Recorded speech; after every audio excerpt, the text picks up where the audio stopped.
Right now, your phone is probably within arm's reach. You might even be holding it. If a random question pops into your head in the next 5 minutes, who played that one character in that movie, or how to boil an egg? You won't even think about it. Your hand will instinctively reach for the glass screen, you'll type a few words, and you will have the answer. But what if, in that exact second, the screen goes blank? Not just your phone, every server, every data center on Earth goes completely, permanently dark. The internet is gone. Most people imagine this scenario like a bad disaster movie. They picture collapsing supply chains, grounded airplanes, and stock markets freezing. And while all of that would happen, it's actually the least terrifying part of the blackout. Because the real catastrophe wouldn't happen to our infrastructure, it would happen inside your head. We like to think of the internet as a tool, a highly advanced library that we visit when we need information. But that's a lie. You don't just use the internet anymore, you have merged with it. And if it were suddenly ripped away, humanity wouldn't just go back to the 1990s. We would experience a mass, sudden onset psychological collapse. To understand why, we have to look at a concept in psychology called cognitive offloading. The human brain is an incredibly efficient machine, which means it is also incredibly lazy. It doesn't want to store information if it doesn't have to. Before the year 2000, if you needed to remember a friend's phone number or the route to a new restaurant, your brain was forced to build a physical neural pathway to store that data. But the moment smartphones became ubiquitous, your brain realized something. Why waste energy building memories when I can just store them externally? Psychologists call this a transactive memory system. Usually, this happens in long term relationships. One partner remembers the birthdays, the other remembers where the car keys are. They share the cognitive load. But over the last 2 decades, humanity has entered into a global transactive marriage with Google.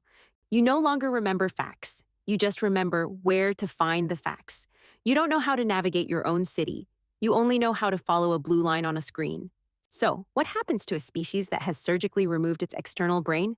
Within the first 48 hours of the internet vanishing, the psychological shockwave would hit, and it would start with a physical sensation.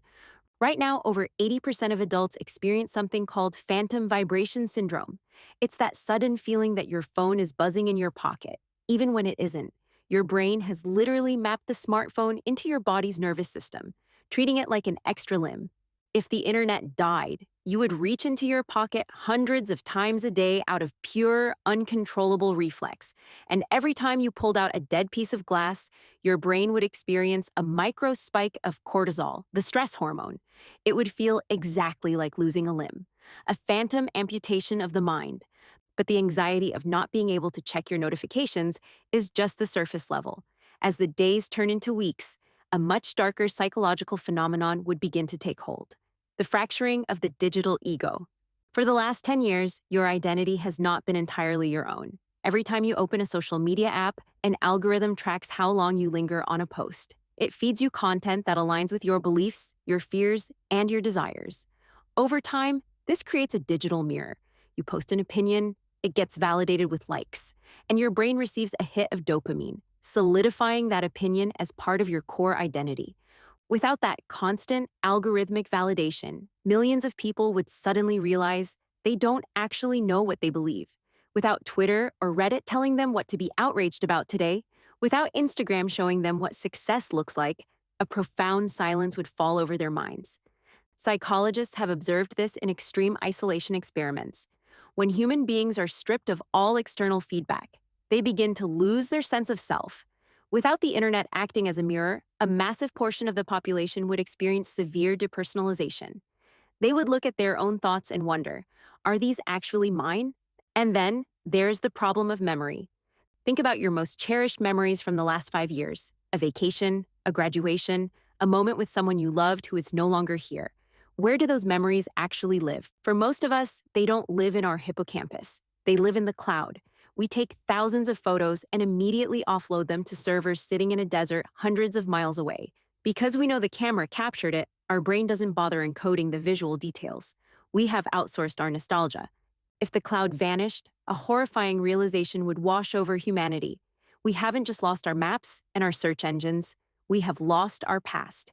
Entire years of your life, undocumented in your physical brain, would simply evaporate into the void. It is the ultimate vulnerability. We have built the most advanced civilization in the history of the universe, and we balance the entire thing on an invisible web of radio waves and fiber optic cables. But maybe, just maybe, this apocalyptic scenario isn't a tragedy. Maybe it's a cure. Because if the internet disappeared, another ancient, deeply human experience would return to us. An experience we have spent the last 2 decades desperately trying to murder: boredom. When was the last time you were truly, agonizingly bored?